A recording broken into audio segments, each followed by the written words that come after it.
हमारे इस मंच पर विराजमान भारत की राष्ट्रपति महामहिम परम आदरणीय श्रीमती द्रौपदी मुर्मू जी, आज इस मंच पर हमारे साथ विराजमान गायना के राष्ट्रपति आदरणीय डॉक्टर मोहम्मद इरफान अली साहब, सूरीनाम के हमारे राष्ट्रपति महोदय आदरणीय चंद्रिका प्रसाद संतोखी जी,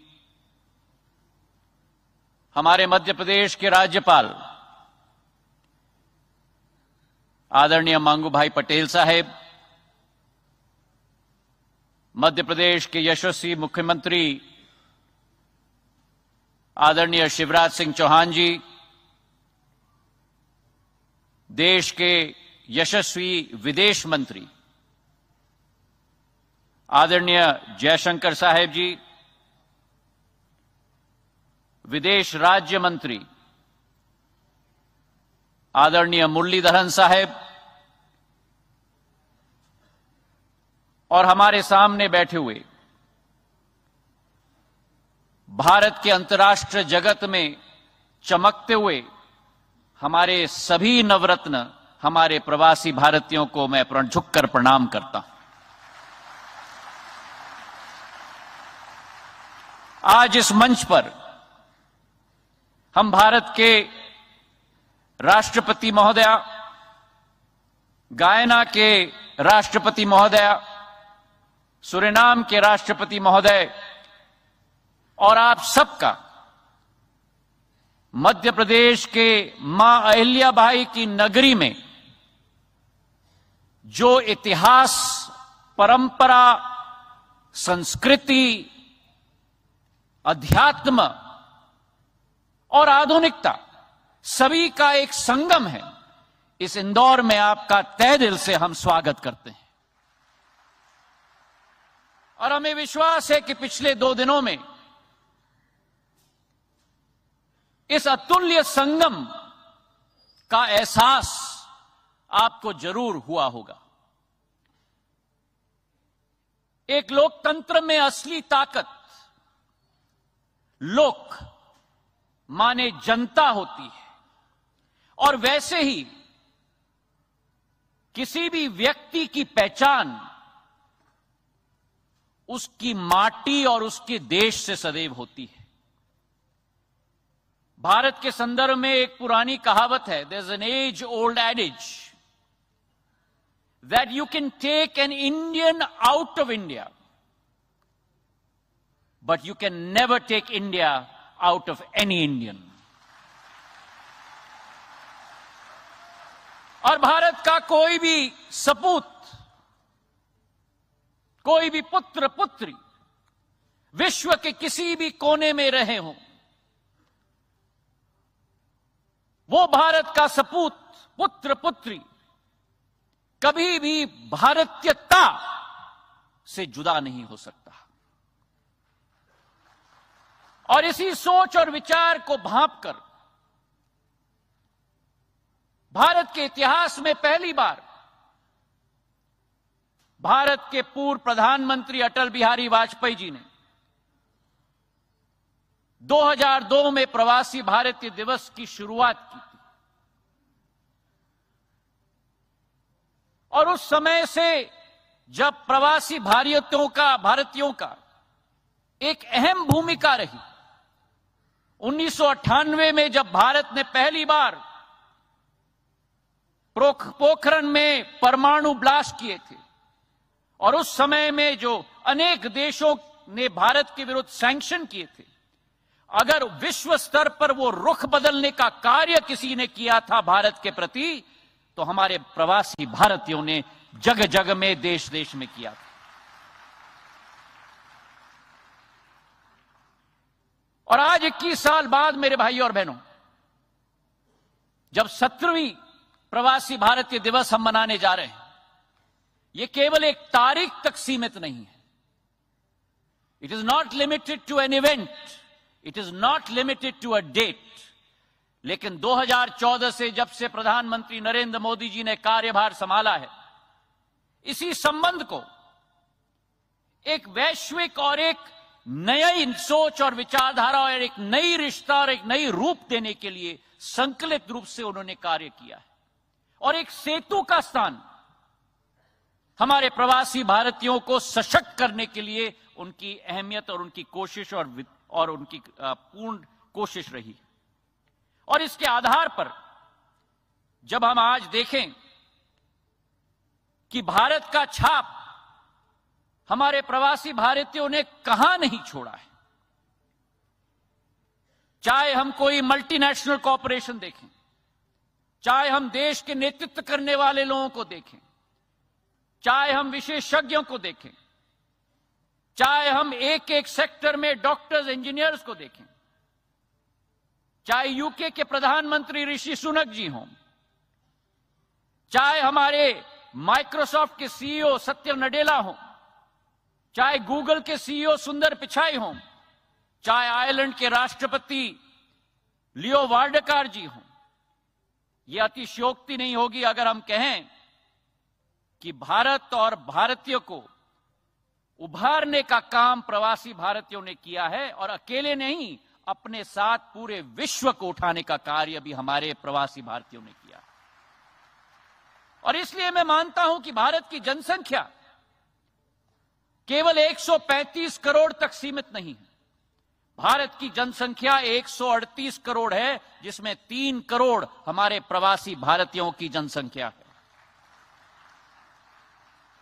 आपकी भागीदारी भारत को विकसित बनाने के लिए अनिवार्य है।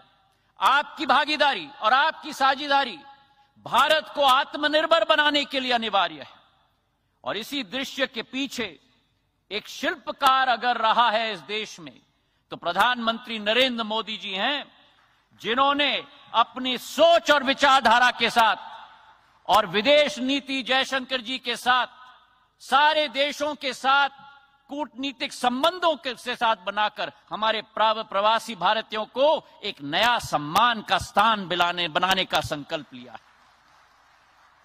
और इसी के फलस्वरूप चाहे यूके में हम देखें, पिछले बार जब बैठक हुई थी, हर साल यह तय किया गया कि 3000 भारत के हमारे विद्यार्थियों को वर्क वीजा यूके में दिया जाएगा।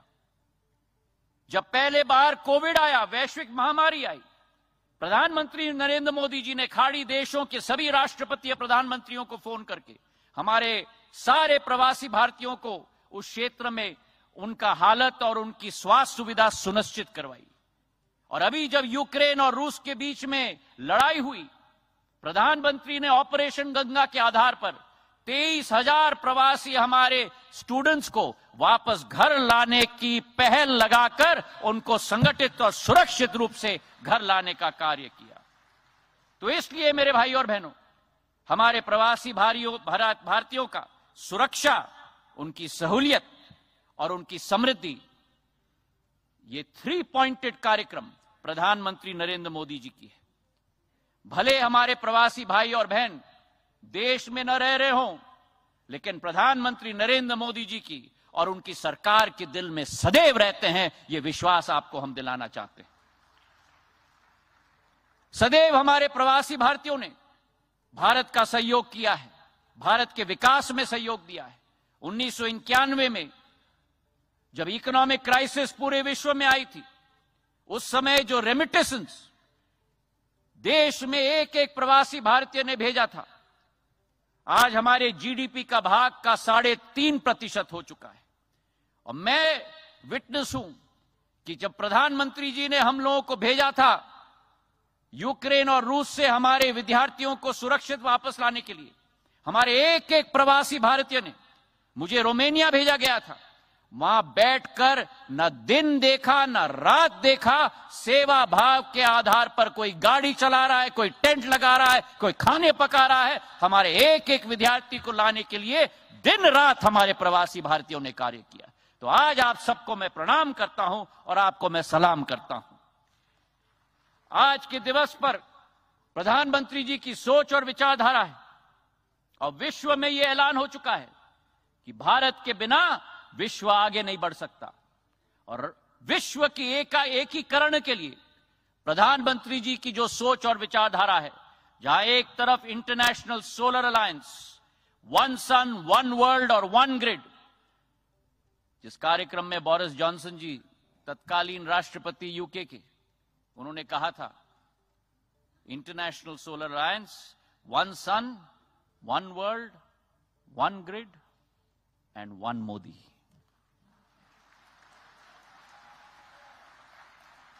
जिस प्रधानमंत्री जी ने इस वर्ष G20 की अध्यक्षता भारत कर रहा है, आजादी के अमृत महोत्सव के वर्ष में भारत आज विश्व पटल पर उजागर हो रहा है मेरे भाई और बहनों। और वो G20 की अध्यक्षता किस सोच और विचारधारा के साथ? One earth, one family and one future. वासुदेव कुटुंबक की सोच, पूरा विश्व एक परिवार है।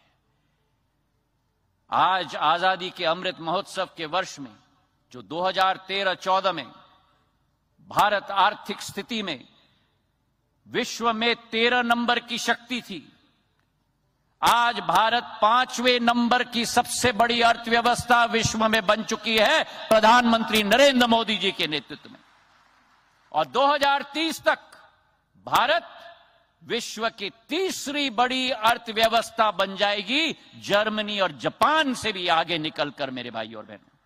तो आज के इस दिवस पर आप सब लोगों से निवेदन है कि भारत की इंडियन ग्रोथ स्टोरी में भागीदार बने, प्रधानमंत्री जी के संकल्प को मजबूत करें, अपने जन्मभूमि से जुड़े रहें और हमारे युवाओं को जो बाहर, देश के बाहर कार्य कर रहे हैं, मेरा एक ही मंत्र है, एक ही संदेश है, LER, learn, earn, learn, earn and do return. Learn, earn and do return because your destiny is here with Mother India. मुझे विश्वास है कि आपकी भागीदारी के साथ भारत की यह सदी होगी। इसी भावना के साथ भारत माता की धन्यवाद। जय हिंद।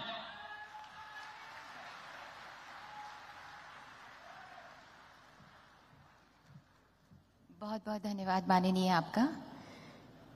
अपने ऐतिहासिक कार्यकाल